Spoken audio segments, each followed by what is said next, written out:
The life of Saints Cyprian and Justina gives one the fullest accounts in Christian literature of sorcery and its power over man.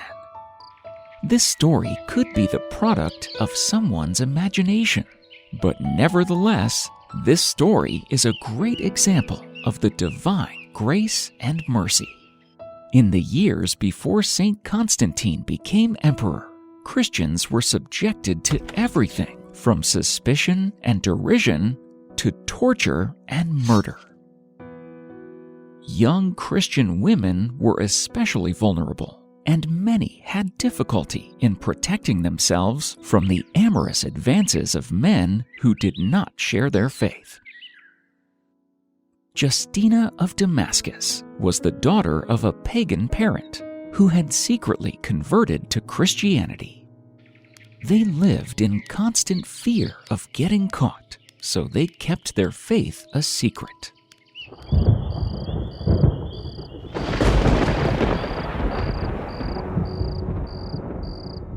The story goes that Cyprian was a master of the dark arts, and he worshipped the evil spirits. From his early childhood, his misguided parents dedicated him to the service of the pagan gods. Once he attained eminent wisdom in pagan philosophy and the sorcerer's craft, he was initiated into the pagan priesthood on Mount Olympus. Having discovered great power by summoning unclean spirits, he beheld the Prince of Darkness himself speaking with him and receiving from him a host of demons to serve him. When he returned to Antioch, he excelled over his peers. His excessive impudence and arrogance made him challenge the magicians there, and to pride himself over them of his knowledge. In the meantime, Justina grew up to become a beautiful woman. She dedicated herself to the heavenly bridegroom and spent her time in fasting and prayer. But Justina soon found herself in a predicament. A young nobleman, suitable for her in every way according to society standards, sought to marry Justina. Without revealing her true reasons in those dangerous times, Justina repeatedly rejected her suitor's proposals. She wished to remain a virgin.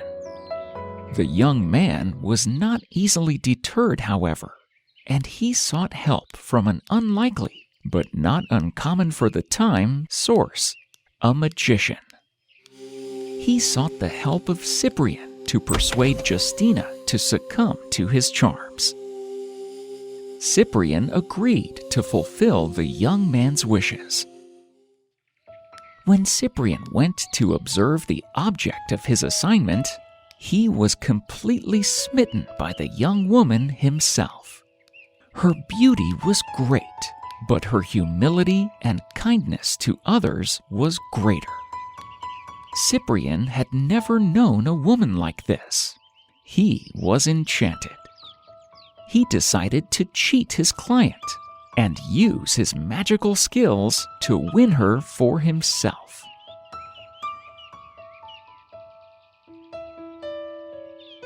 Cyprian sent an unclean spirit to attack the Holy Virgin.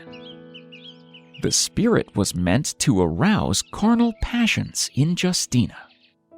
As Justina went about her duties at home, she soon felt herself under intense attack by an unknown demon. She immediately started praying and sought protection in the sign of the cross. She overcame the spirit by fervent prayer to the Lord. When the spirit returned defeated, Cyprian was angry. He then sent another spirit to attack Justina. When the devil approached her, Justina was praying. The second devil also had to return without causing her any harm. Cyprian became angry at the devil because he had put him to shame. "Such is your power that even a weak virgin conquers you," he shouted. He sent spirit after spirit to Justina again and again. Every time he sent Justina a host of demons, they found her praying, so they came back defeated.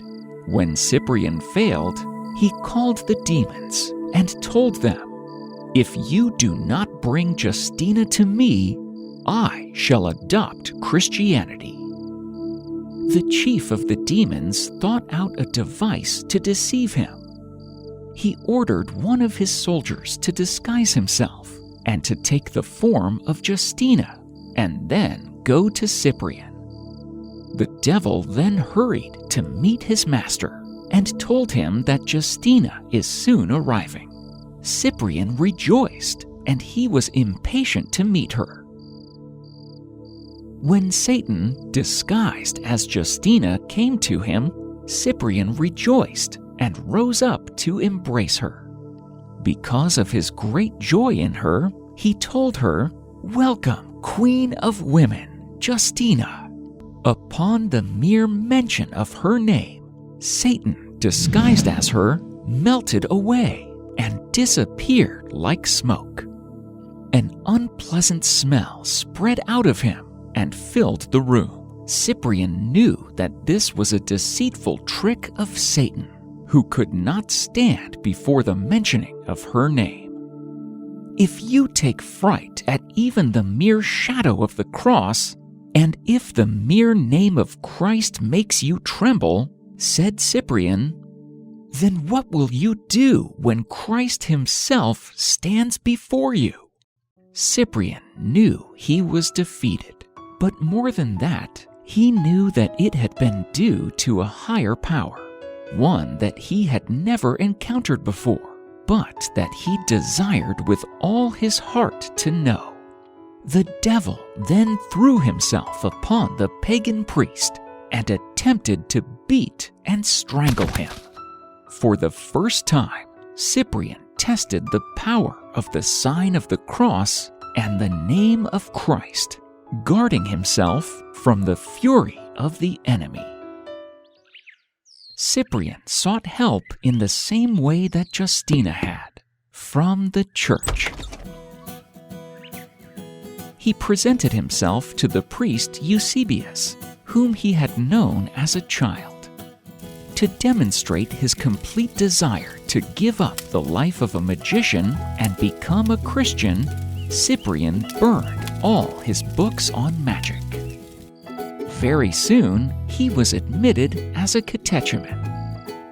In the following years, Justina continued to be an example of virtue and purity among her fellow Christians, as well as her family, who entered the church through her example.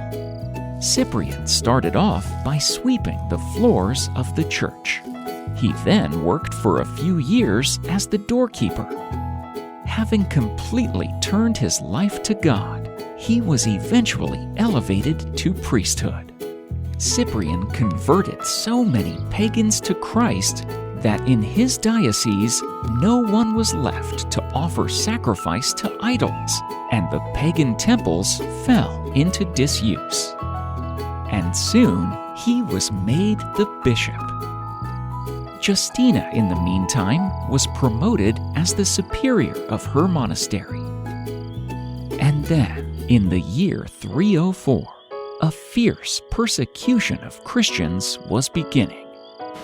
During the persecution against Christians under Emperor Diocletian, Cyprian and Justina were arrested and brought to Nicomedia.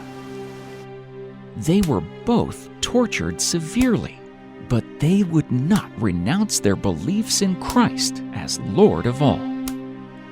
The emperor then casually sentenced them to be beheaded. Saint Cyprian, fearful that the Holy Virgin's courage might falter if she saw him put to death, asked for time to pray.